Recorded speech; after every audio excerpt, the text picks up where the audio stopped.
Alphonse Gabriel Capone, better known as Al Capone, was born on the 17th of January, 1899, in Brooklyn, New York.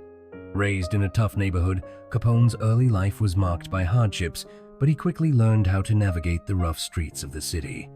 From a young age, he showed a knack for organization and leadership, traits that would later help him rise to power in the criminal world.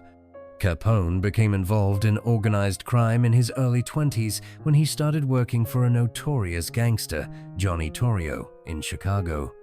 Torrio, recognizing Capone's potential, helped him climb through the ranks of the criminal empire, eventually handing over the reins to Capone himself.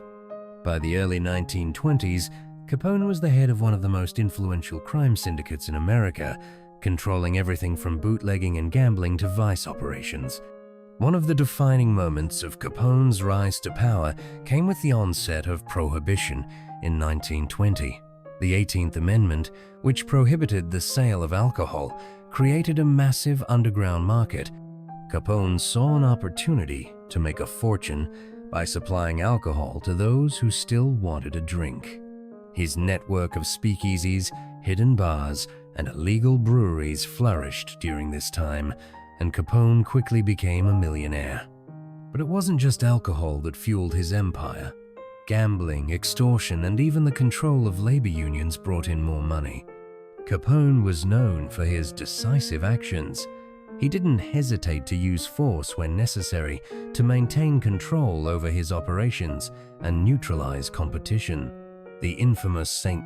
Valentine's Day incident in 1929, where rival gang members were eliminated, is still widely associated with his name, although it remains unclear whether Capone was directly involved. Despite his tough reputation, Capone also had a public persona that charmed many. He was able to present himself as a man of the people, often making charitable donations and providing help to those in need during the Great Depression. His actions, such as opening soup kitchens and contributing to various causes, earned him some admiration among certain segments of the public. However, Capone's eventual downfall was not due to his violent actions, but to his inability to pay taxes. In 1931, the U.S.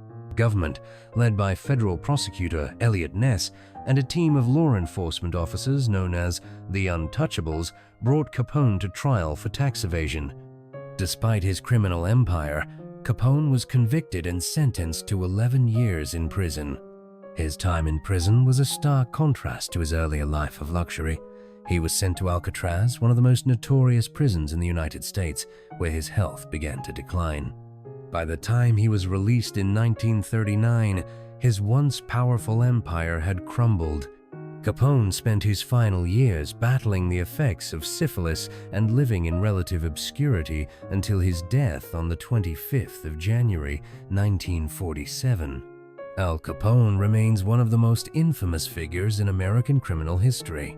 His rise to power, his strategic use of force, and his eventual downfall have been the subject of countless books, films, and documentaries.